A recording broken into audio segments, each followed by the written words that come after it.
दोस्तों जय हिंद। तो कैसे हैं आप लोग? आई होप आप सब बहुत अच्छे होंगे। तो चलिए एक और प्रेरणात्मक कहानी हम आपको सुनाते हैं जिसका शीर्षक है अंगेठी का कोयला।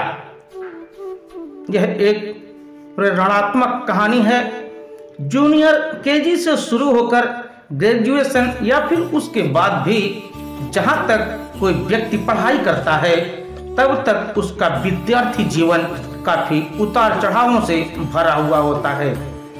इस सफर के दौरान कभी खुशियों की बौछार होती है तो कभी दुख के बादल छा जाते हैं। आज की कहानी ऐसे ही एक विद्यार्थी के संघर्ष के बारे में है जो काफी प्रेरणात्मक है। अश्वनी एक गरीब परिवार का बेटा था। परिवार में कोई भी सदस्य ज्यादा पढ़ा लिखा नहीं था, इसलिए गरीबी का उनके परिवार पर हावी होना लाजमी था। समय के साथ अश्वनी के माँ बाप ये बात समझ गए थे कि लाख मेहनत कर लो, अगर आप पढ़ना लिखना नहीं जानते तो आप किसी भी काम में ज्यादा तरक्की नहीं कर सकते, और तरक्की नहीं तो पैसे नहीं, और बिना पैसों के जीवन गरीबी में ही बीतेगा। अपने अनुभवों से मिली इस कीमती सीख के साथ अश्वनी के माता पिता ने कसम ली थी कि कुछ भी हो जाए, कुछ भी करना पड़े, लेकिन वह अश्वनी को इतना पढ़ाएंगे कि अश्वनी अपने जीवन में हर वो चीजें और हर वो सुविधाएं हासिल कर सके जिनसे पढ़ाई के अभाव के कारण वह खुद वंचित रह गए। अपने परिवार की हालत और खुद से परिवार की आकांक्षाओं के प्रति अश्वनी भी भली भांति परिचित था। पढ़ने लिखने में वह अच्छा था ही, लेकिन ज्यादा प्रयास करके स्कूल में अच्छे नंबर लाता और हमेशा अव्वल रहता। अंदर से तो अश्वनी का भी यही इरादा था कि वह कुछ भी करके अच्छी पढ़ाई लिखाई करे और एक बढ़िया सी नौकरी कर अपने परिवार का जीवन बदल दे। स्कूल में हमेशा अव्वल आने वाले अश्वनी सभी शिक्षकों के साथ साथ स्कूल के प्रिंसिपल का भी फेवरेट स्टूडेंट था। प्रिंसिपल उसकी परिस्थिति को ध्यान में रखते हुए जब जब मौका मिलता उसे प्रोत्साहित करते, और जब भी उसे गाइडेंस की जरूरत पड़ती तो उसे गाइडेंस करते और अच्छी तरीके से समझाते। अश्वनी भी प्रिंसिपल की बहुत इज्जत करता था और उनकी हर बात मानता था। व्यक्ति के विचार कितने ही अच्छे हों, लेकिन समय के साथ और अपने आसपास के वातावरण और लोगों के हिसाब से उनके व्यवहार में बदलाव आता है। 12वीं कक्षा तक अव्वल रहने वाला अश्वनी अब कॉलेज में आ गया था। माँ बाप की परिस्थिति में रत्ती भर का भी बदलाव ना हुआ था, फिर भी उन्होंने इधर उधर से कर्जा लेकर उसे पढ़ाना जारी रखा। अश्वनी जैसे जैसे बड़ा हो रहा था उसके दोस्त बनते जा रहे थे, और इन दोस्तों में ज्यादातर दोस्त अच्छे खासे पैसे वाले परिवार से आते थे। इन दोस्त के शौक और व्यवहार कुछ अच्छा था नहीं, यानी कि सीधे सीधे कहो तो अश्वनी अब बुरे दोस्तों की संगत में पड़ गया था। संगत का रंग तो हर इंसान पर चढ़ता है। अश्वनी भी उसके दोस्तों की तरह बुरी आदतों का शिकार होता गया। वह अपने माँ बाप की मजबूरियों को नजरअंदाज करके उनसे पढ़ाई के नाम पर पैसे मंगवाता था और मौज करता था। एक दो बार उसके पिता माता को जब उस पर शक हुआ तो उन्होंने अश्वनी को समझाने की कोशिश भी की थी, लेकिन अश्वनी ने उल्टा उनका अपमान करते हुए उनसे कह दिया था, मुझे सिखाने की कोई कोशिश मत कीजिए, मुझे सब पता है, मैं अच्छे से जानता हूँ कि मुझे क्या करना है। अश्वनी अब पढ़ने लिखने में भी ज्यादा समय ना बिताता। जैसे कर्म करोगे वैसा ही फल मिलेगा। अश्वनी अपने कॉलेज के पहले साल में ही फेल हो गया।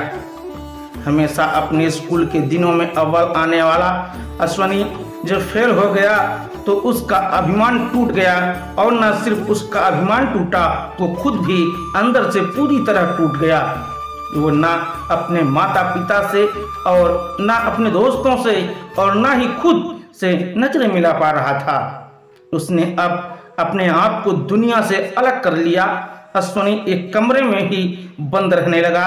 वो ना बाहर निकलता, ना किसी से मिलता, ना अब कॉलेज जाता। अश्वनी के माता पिता को लगा था कि थोड़ा समय बीतने के बाद धीरे धीरे अश्वनी नॉर्मल हो जाएगा, लेकिन ऐसा नहीं हुआ। 2 महीने बीत गए, लेकिन अश्वनी अभी भी घर से बाहर ना निकलता। तब उन्हें अश्वनी की चिंता होने लगी। अश्वनी के माता पिता ने काफी सोचने के बाद अश्वनी के लिए कुछ करने का फैसला किया। अश्वनी के पापा ने यह खबर अश्वनी के स्कूल के प्रिंसिपल तक पहुंचा दी ताकि वह अश्वनी को समझा सकें।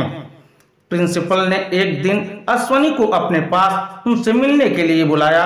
हालांकि अश्वनी अब किसी भी व्यक्ति से मिलने में इंटरेस्टेड नहीं था, लेकिन वह प्रिंसिपल की बात कभी नहीं ठुकराता था। बेमन से ही सही अश्वनी प्रिंसिपल से मिलने के लिए उनके घर चला गया। अश्वनी जब प्रिंसिपल के पास पहुंचा तो प्रिंसिपल अपने घर के आंगन में अंगीठी के पास बैठे थे। प्रिंसिपल ने अश्वनी को अपने पास बैठने के लिए कहा। प्रिंसिपल ने अश्वनी से उसके हाल चाल पूछे, लेकिन अश्वनी ने कोई जवाब नहीं दिया। प्रिंसिपल समझ गए कि अश्वनी कुछ भी बात करना नहीं चाहता, इसलिए उन्होंने आगे कुछ नहीं पूछा। 15 से 20 मिनट तक दोनों में कुछ भी बात नहीं हुई और वह दोनों ऐसे ही अंगीठी के पास बैठे रहे।